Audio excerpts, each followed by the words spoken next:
an icon, she's a legend, and she is the moment. Now come on now. Welcome to another episode of Never Date Just One, sis. This is your host, Arthur China T, Coach Erica, and I am here to help us roster date effectively if it's the last thing that we do. And I know it's been a week since our last video. Y'all know I try to put other little videos in between, but I do see that the views are low. Well, the views aren't low. I saw the views increase, but it's the likes. And I think it's because a lot of y'all realizing that you're exactly who I'm talking to or talking about.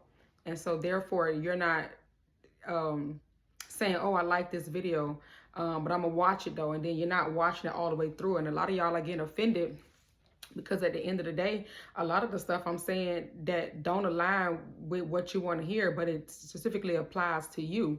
And this is what I'm trying to change in you so you can stop thinking the way that you're thinking and keep getting the results that you're getting. So my apologies if you feel offended, but however, I am a coach. I'm very direct. I have no time to be responsible for your emotions and how you feel. Remember, I talked about that earlier. Those are your emotions. Those are your feelings, but you need to keep them at bay, because what you need to be getting is the message as opposed to how it's being said or what you don't like about it. At the end of the day, I'm not saying that everybody's perfect. I'm not even saying that I'm perfect, but I'm letting you know what I've learned in my trials as a coach throughout all these years, and from navigating relationships as well. I'm trying to give you things that is going to help you elevate to the next level so that you can stop feeling played and feeling so depleted after you leave a relationship with one person, and trying to get you on a path to learn how to date multiple people so that you do not feel so depleted after this 1 or 3, 6, 9 year month relationship that you feel like, I don't want to date anymore. I already told y'all to be safe. Go out there and get you some gun training, learn how to operate these guns, and learn how to get you your carry license. So I've already explained that to you. So there should be nobody who feel like they don't want to date. If you feel like you don't want to date, obviously you came out of an abusive situation. But if you don't feel like you want to date because you're the problem, then I'm trying to correct that, sis, so you can stop being your own worst enemy. Today's topic, I shifted a little bit. I noticed that y'all don't too much like when we talk about religion or anything dealing with that. So I decided to take that topic out and I inserted a new topic. And the reason why is because I look at the views and I look at the likes and I look at the comments. And when it comes to y'all religion, some of y'all just become completely blind to a lot of the fact that a lot of the things that your religion does not tell you, has not revealed to you. So I'm going to move away from that and moving back into content that is worthy. Today we're going to talk about self-sufficiency versus dependency. Okay, and I know a lot of y'all have become too dependent on the people who y'all keep entering into these relationship, girlfriend, boyfriend situations, and you're just not showing how self-sufficient that you are and how you were before you met this person. Therefore, you are always putting your eggs in one basket, too dependent, emotionally dependent on somebody. You're expecting them to treat you as you would treat them. A lot of y'all keep looking for yourselves and other people, and that's one of the things that my therapist taught me, is to stop looking for me and other people. We was raised differently, we think differently, so therefore I no longer look for me and nobody. I trust everybody to be who they are. So that's why when they show me who they are, I don't wait for them to show me again. I'm deucing, I'm getting out of there, because I can do that. And that's how I keep making sure my emotional stability is top tier versus me trying to give somebody a pass because of their potential. Potential is the reason why y'all still messing with a lot of people, and your ass gonna be potentially hurt and upset, guaranteed. So let's get into our content today, and let's first define self-sufficiency and dependency. Now let's define self-sufficiency versus dependency. I know they sound alike, but they differ in so many different ways, okay? Being self-sufficient and being dependent are two distinct approaches to life, all right? Each has its own impact on personal growth, relationships, and overall well-being. Understanding the key differences between being self-sufficient and being dependent is going to help you on this roster dating journey, because you're going to be able to use self-sufficiency as a tool on your roster. So let's define it. Self-sufficiency means having the ability to provide for your own needs, make independent decisions, and maintain control over your life. Here are some characteristics of being self-sufficient. independence. Okay, a lot of y'all love to scream that y'all are independent, but it is a difference between you being self-sufficient and raging this war, being independent, and understanding interdependence, we will get to later. Self-sufficiency means having the ability to provide your own needs, make independent decisions, and maintain control over your life. That includes being independent. And I know a lot of y'all love to scream that y'all are independent, but remember now, sometimes this screaming of independent can turn people off because now you're acting like you don't need anybody but yourself. And we definitely need others. You rely on your own resources, skills, and problem-solving abilities to navigate challenges, which is awesome because if you're faced with any challenge, instead of you having to go out there and ask the world for help, you know how to break down and get that problem solved. Awesome. But you also still need to know how to ask for help too when you can't get it solved on your own. You make decisions based on personal values and your goals rather than external pressures. Basically, if you decide to lay down with the man, you want to make sure that it's a decision that you made based on what he's shown you, who he is in your life, versus you feeling compelled to do it because he spent a certain dollar amount or that's the only person that you're talking to or dealing with at the time. That's an external pressure. Another quality of self-sufficiency is empowerment. A self-sufficient individual feels confident in their capabilities and less affected by the opinions and validation of others. And I tell y'all often, stop looking for external validation, stop waiting for the external opinions. You should be able to give those to yourself and feel good about that. That empowers you. You take ownership of your successes and failures, which fosters personal growth. Self-evaluation. You're taking ownership of the things about you that you love, that you don't like, that need to improve, and that you need to keep on doing. That's what that is. The next characteristic is preparedness. Self-sufficient people often have plans and contingencies in place, whether it's financial stability, emotional resilience, or practical skills, okay? A self-sufficient people always got a plan B through Z. They never just run with plan A. And boundaries, one of the last characteristics of somebody who's self-sufficient, and we've talked about this often. Self-sufficient people set clear boundaries. They set them with themselves and they set them with others because they ensure the help and support that they need doesn't cross their boundaries at no time. Here is the biggest challenge about those who are self-sufficient: too independent.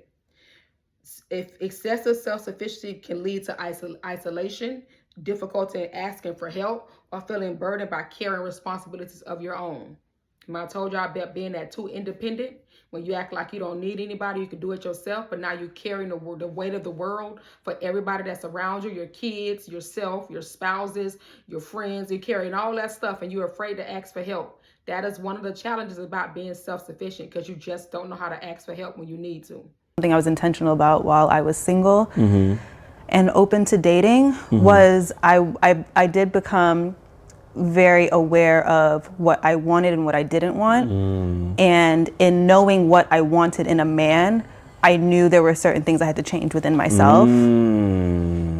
Because I've always, for example, have been very independent, and I knew I wanted a man who was a leader, not controlling, but a leader. And so I knew that I had to be able to allow somebody to lead me. I had to let go of my independence and give somebody a chance to like lead me instead of just shutting things down or always being like, oh, I got this, I could do it by myself, I could do, because I was always that person. I was the first person offering to do whatever. I don't need your help to do this. Oh no, I would offer to pay for dates and like little things like that. Like I have to allow a man to be a man.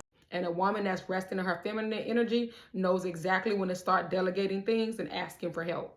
Dependency, on the other hand, occurs when someone relies heavily on others for emotional, financial, or physical support.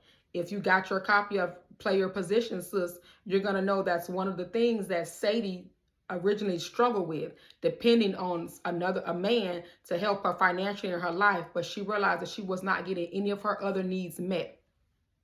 While a degree of interdependence is natural in relationships, excessive dependency can lead to drawbacks, okay? Again, we talked about the interdependence, okay? We want to be able to be dependent, but we also want to be able to learn how to depend on others to be able to fill in the gaps that we cannot fill in ourselves. So here are some characteristics of those who are dependent. You rely on others too often. Dependent individuals may struggle with function without assistance, often relying on family, friends, or their partners for decision-making and problem-solving, Okay, those are the women that a lot of men stay away from, because if you do not know how to solve your own problems, if you're always going back to people for help, financial help and all this, not because you need help, but because you just don't want to do it on your own, you are a liability and not an asset to a man. Emotional dependency manifests when validation or self-worth comes from external sources. You're still looking for somebody to tell you you're beautiful. You're still looking for somebody to give you praise for all those degrees you got. You're still looking for external validation because internally you don't validate yourself. And that is something that'll run a lot of people out of your life. Another characteristic of dependent people is a comfort zone. Dependency sometimes leads to stagnation, as stepping outside of your comfort zone feels daunting without guidance or support. You never want to do anything different. You never want to climb any different new ladders because you're so afraid that it's not going to work. So you stay within your comfort zone. You're making $12 an hour right now. You're so afraid to ask for a raise, so you'll stay at $12 an hour knowing you're not making enough and it's not doing nothing for your life. Another characteristic is lack of autonomy. Decisions might be dictated by others' preferences or opinions, leading to a diminished sense of self.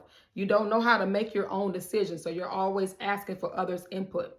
Okay, what that does is you're relying on other people to tell you if you're doing a good job, if that's a great decision, because you yourself don't know how to validate your own decision-making skills. Another characteristic is security. Dependence can offer a sense of security, but this often comes at the cost of growth or independence. You're looking to be secure in who you are, except you're still relying on others to make you to feel secure in who you are. With that alone, again, we will run somebody off, because I told you nobody wants to be responsible for your emotions. So here is the challenge. Over-dependency can result in resentment, lack of confidence, and feeling trapped in relationships that aren't fulfilling. The reason why a lot of y'all are still in those situations that you can't get out of because you're so afraid to step out into the light and do it on your own, or see how far you can go without this person being there. You're so afraid of being alone, so you keep being stagnant in places and you're not growing. Now, here is the balance. Remember I told y'all about independent and dependent. There is interdependence. This is the balance between self-sufficiency and dependency, okay? Interdependent is a middle ground between self-sufficiency and independent. It involves mutual support while maintaining individuality. In healthy interdependence, both parties contribute equally to the relationship. Y'all can see that some of y'all have been doing 90% of the relationship while the other partner has only been giving you 10%. Then there's trust, open communication, and shared responsibilities. The trust is not wavering. There is open communication. You all come to each other and talk about issues or problems that you're having. And then there's also shared responsibilities. You know your place as a woman. He knows his place as a man. You can't have this if you're too independent, and you can't have this if you're too dependent. Here are some questions to ask yourself to determine if you are self-sufficient or dependent. Are you capable of meeting your needs without overburdening others? Be honest. This is a part of your self-evaluation as well. Do you know when to ask for help without feeling guilty or ashamed? Be honest.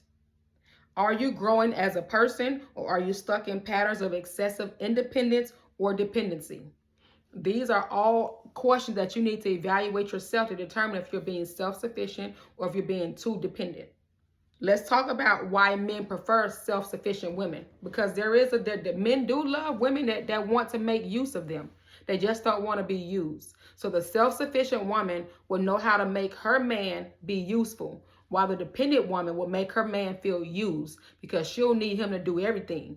Finances, emotional, mental. He's not going to want to carry all that weight, because he's going to want a partner that carries some of that weight on her own. Confidence is attractive.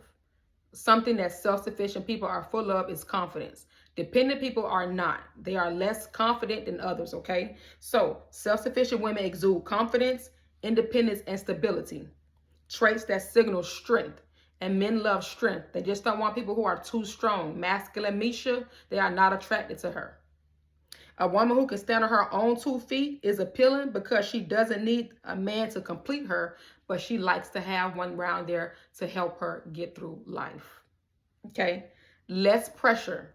Men often prefer women who aren't overly dependent because it reduces the pressure of constantly providing or solving problems. I just said that. They don't always want to be the go-to. They sometimes want to hear about the problem that you had and what you did to solve it. So now it's pride there, because I can't believe she did it on her own. Well, as opposed to you asking him for help every chance that you get, as if you can't do anything on your own. A self-sufficient woman shows she can handle life and isn't expecting a partner to carry all the weight. Then there's a partnership potential. A self-sufficient woman is seen as an equal partner. While y'all always want the 80-20 in relationships, and a lot of y'all be the 80 and the men be the 20, a self-sufficient woman knows there's equal. She's 100, he's 100. They bring it together, that's 200%. They're giving it all. There is no 80-20, 20-80, 50-50. There's 100-100. That sets her aside from everybody else because she can bring value, resources, and ideas to the table, creating an opportunity for growth and shared success. Then there's emotional stability.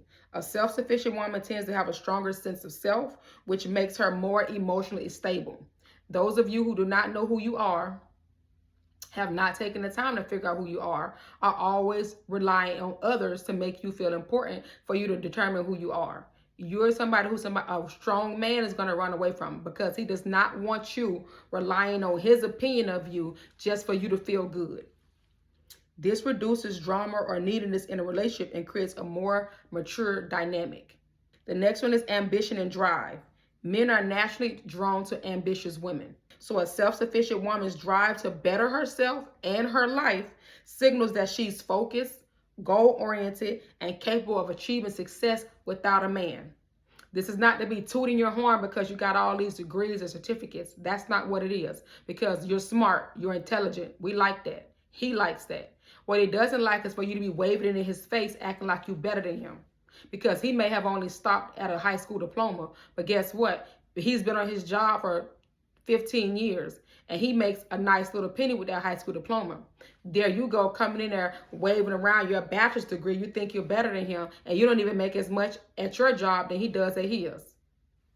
Pipe down, sis. Now, how do you make it bigger than what it is in roster dating? Because self-sufficiency can be the greatest tool you can use to get a man on board to doing the things that you want him to do as a man, stepping up as a man. You have to learn how to use your self-sufficiency as a tool and not be dependent on these men to make sure that everything that you need taken care of in your life is taken care of. Remember, that is just too much for some men, and they get to running when it becomes too much. For one, roster dating works best when you showcase your self-sufficiency in a way that sets you apart from the other women that he may be dealing with. How so? This is how. Choose a narrative around your independence, okay? Present yourself as a woman who has built herself from the ground up. She knows what she wants. She knows what she needs. She has boundaries and she has standards, whether it's in your career, in your hobbies, in the friends you choose, in the family relationships, or in your own personal growth, okay? You want to emphasize your achievements and how they contribute to the amazing person that you are. But you don't want to use them as a flag to say, I'm still better than everything or everybody you know. Just know that you are a great person because you made all those achievements, but that doesn't mean that you're better than the next woman.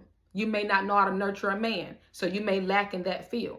So choosing your narrative around your independence, giving a story of why you are this person, is the best story to share with the man when you get to that level. Here's an example. I've been working on a side business that aligns with my passion for clean living. It's fulfilling to see my goals take shape. I always take pride when I tell people about my Big Belly vegan business, because it's about eating vegan and living clean.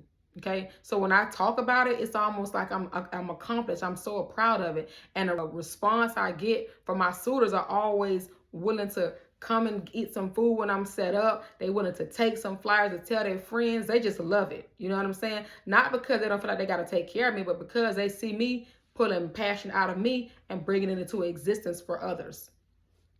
Another one, balance confidence with approachability. While self-sufficiency is attractive, being overly rigid or dismissive can come off as closed off. I told y'all, acting like you got it all and you all that because you got all these things, Nobody wants to approach that. Nobody wants to be around a person who thinks like that. Be confident, but be approachable.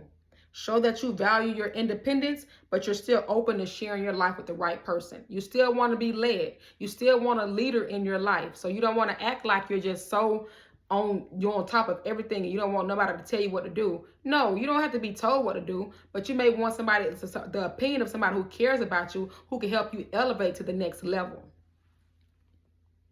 Highlight how you enhance lives, okay? Let men know that your independence isn't about excluding them. It's about making a relationship richer. Here's an example. I have my own thing going on, but I'm all about growing with somebody who wants to grow with me, with the right person, someone who can match my energy.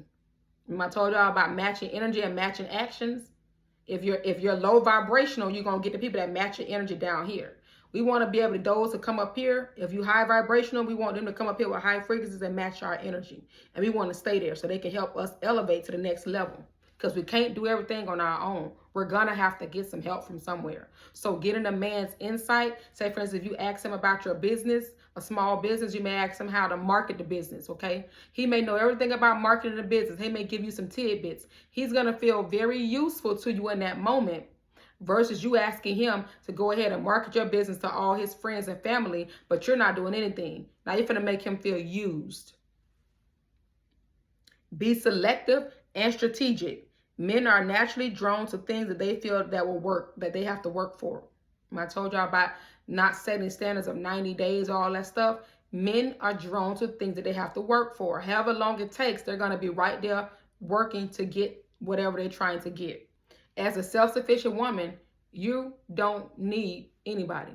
But for the man that wants you to need him, he's going to feel special when you give him that attention. When you give him that know that, God, I need you in my life. That makes him feel like he has topped the world. Because again, you're a woman who has a lot of things going for herself and you don't need anybody. You've already shown that. You've already got the things that make you feel happy. So when he comes along and you need him, that makes him feel very special.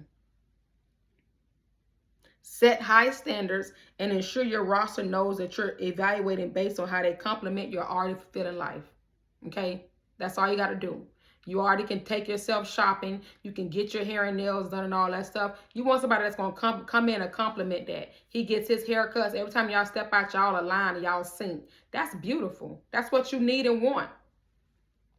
Subtly demonstrate financial independence without being boastful. Show that you can manage your finances well. For instance, you mentioned the trips you've taken, the goals you've hit, or the investments you've made in yourself. This lets the man know that you're not looking for a wallet, but you're looking for a partner. Again, men want to be useful to you. They do not want to feel used. Here's an example. I just came back from a trip from Bali. It's something I've been planning and saving for, and it was so worth it. Now he feels compelled to see how he can top this trip from Bali. She went to Bali. She probably spent $1,500. Okay, I'm going to plan a trip to Jamaica, and I'm going to spend $2,000.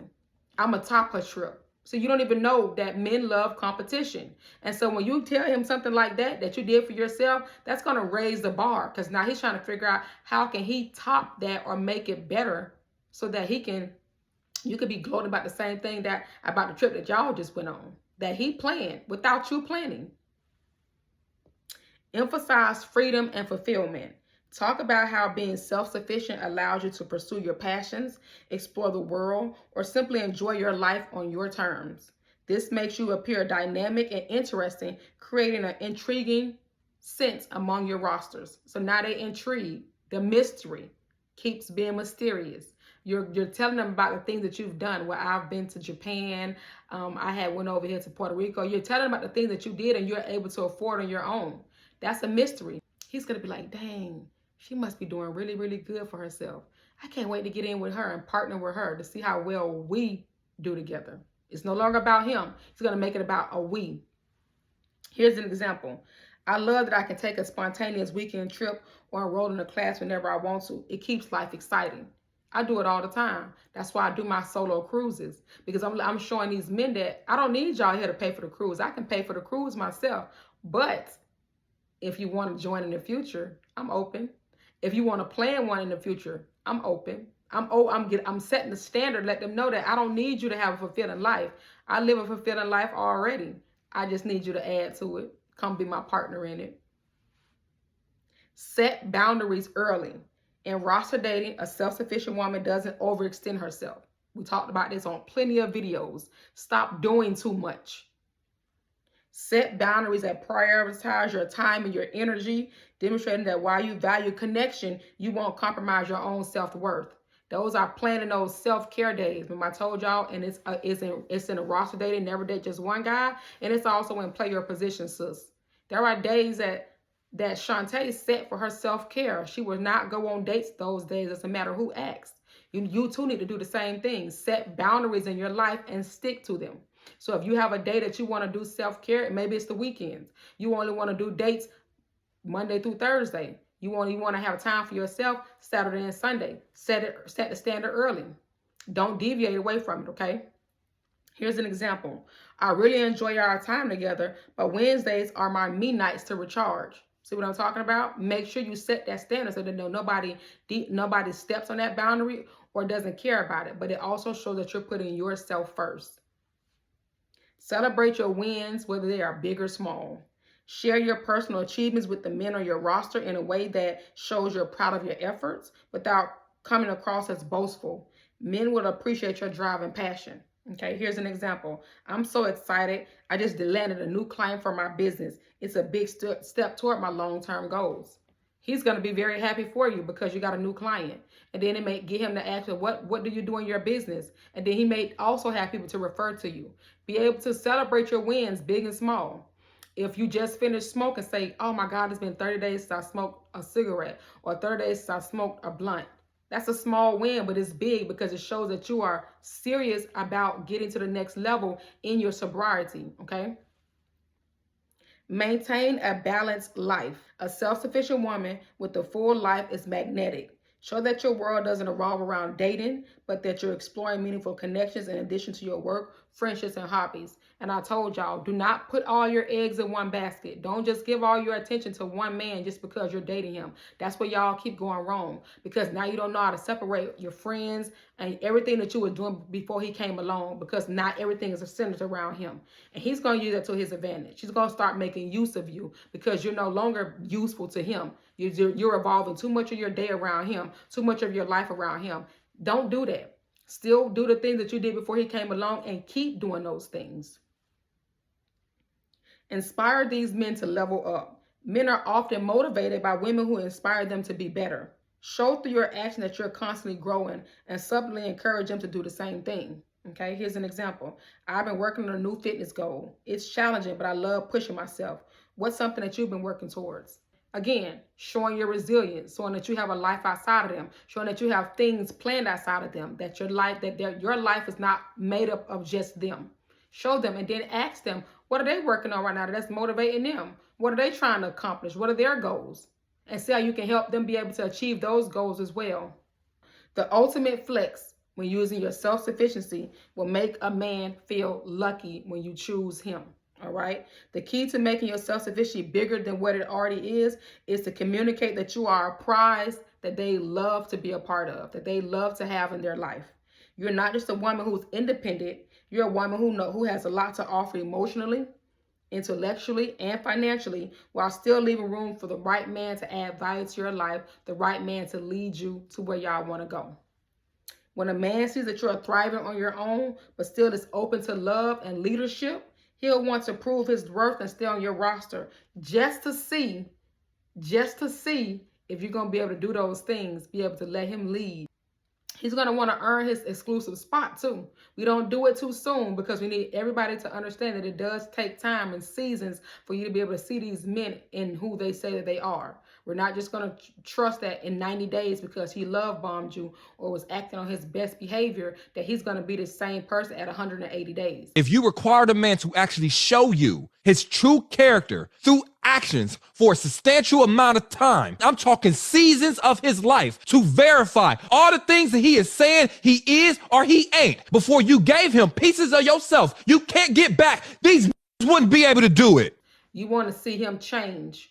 You want to see him be consistent. throughout all of those days, not just for the first 90, not just for the first 180. For how to make men work for their exclusive spot.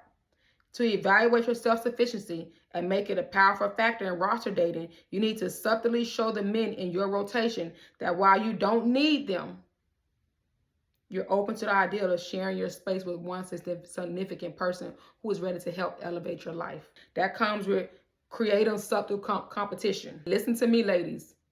Men love competition. I was talking to one on the phone.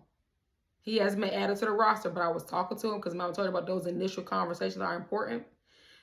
I told him that I have a roster because men love competition.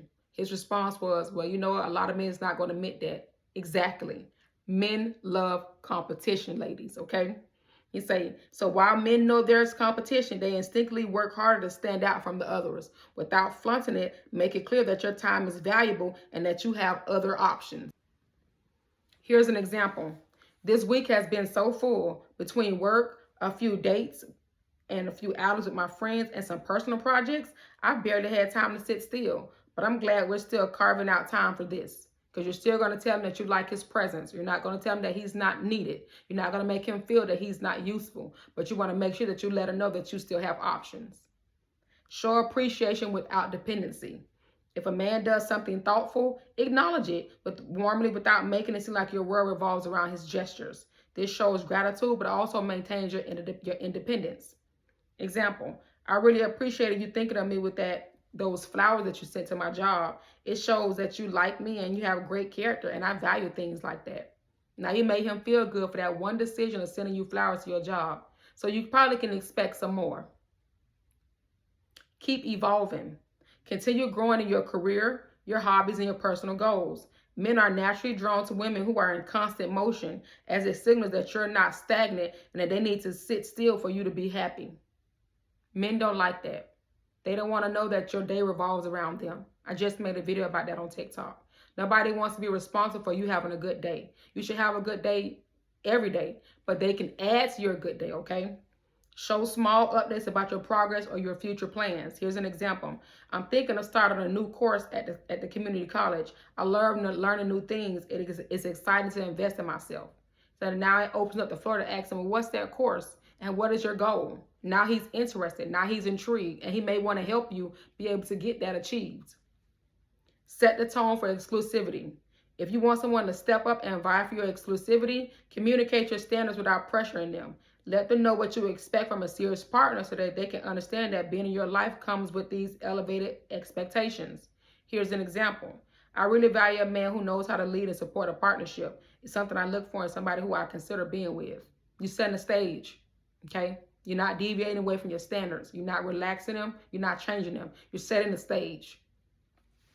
Limit emotional over-availability. I told y'all that stop relying on others to fulfill your emotions. Nobody wants to be responsible for your emotions. And this is what emotional over-availability is, okay? Men respect women who know how to maintain emotional balance. Avoid sharing every detail about your day or being too available for endless conversations. I just had to stop that. You have to know when to stop it because you'll find yourself getting caught up in these long conversations and these emotions start. And you'll swear for God this man like you because he's standing on the phone with you. That's not the case. He probably has no other options but you. That doesn't mean he likes you. Cut that out though, because you want to give limited talking on the phone and open up the space for more actions in person. This creates a sense of mystery and makes them carve out more time for you and give you more attention in person versus over the phone. Example, I can't chat too long tonight. Busy day ahead of me tomorrow, but I'm glad we caught up. Cut it short. Those conversations don't need to be no more than 15 or 20 minutes. You should not be delving into hour conversations, especially if you haven't even been on the first date. Now you're giving them too much. Because again, men will use all of that talking and telling you about yourself and listening to your past as a means to emotionally get you to fall for them. Why they do not fall for you at all. And then eventually you're going to get them in bed. Let actions speak for you. Show them that you're self-sufficient through your actions rather than constantly talking about it. Whether it's paying for your own dinner occasionally, taking yourself on dates, making your own plans, planning your cruises, or simply demonstrating problem-solving skills. Your independence will naturally shine through. Example, instead of saying, I don't need anyone to handle things for me, just handle it for yourself and don't even talk about it, but let them notice that it's been done. Frame them as a value add, not a necessity. Men appreciate knowing that they enhance your already fulfilling life rather being your sole source of happiness. I told you they do not want your day to revolve around them. Subtly make them feel like their role is a bonus, not a requirement. Here's an example. I love how you make me laugh. It's a nice balance to my hectic set schedule. Now you give him appreciation that he can make you laugh in a day that's been so hectic, but it doesn't revolve around him making you laugh because you are already happy within. Drop hits about exclusivity. Once someone shows you that they are ready to move to the next level, start planting those seeds about being exclusive and what that could look like. Highlight the benefits of being with someone that's self-sufficient, like shared adventures, meaningful support, and partnership. Highlight yourself. Put yourself on a pedestal. When you feel like a man has gotten your attention and he has been showing you who he is over time, yeah, go ahead and drop those hints, because this might be the one on your roster that you want to have that connection with. Here's an example. I'm excited about where life is headed, and I know that having the right partner will make it even more rewarding. I'm just waiting for someone who aligns with that vision. You're setting the tone. You're setting the stage. And if he doesn't align with that vision, he's probably going to fall off the roster or just stop doing things as he was if that was not his plan. But you'll see it. You'll know it and you'll feel it. Because guess what? You will not have delved in too deep with your emotions, and sex is not on the table. When you're self-sufficient and maintain high standards in roster dating, the men will value you naturally. They're going to want to elevate your life and meet your expectations. The key to this is being selective about who you give your time to. Always position yourself as a prize that they're vying for. And maintain your independence while showing warmth, appreciation, openness, and that you're self-sufficient. The right man will rise to the occasion. He'll see that you're not only self-sufficient, you're exceptional as a woman. And he's going to want that exceptional woman on his arm in his life for the duration. You're the woman who doesn't need him, but is open to allowing him to lead you and help you enhance your life. All of that together is going to be able to make you make a decision about those in your roster. You want somebody that takes pride in you being independent, but loves to know that you can still depend on them when you need them. So learning how to ask for help, learning how to delegate some things, and not being closed off is going to be your most important factors when you're navigating your roster. Tune in next week to our next topic. I cannot wait to further y'all on this roster dating journey. And even if you're not roster dating, you need to learn how to date properly, because what you've been doing thus far has not been working for you. See you then.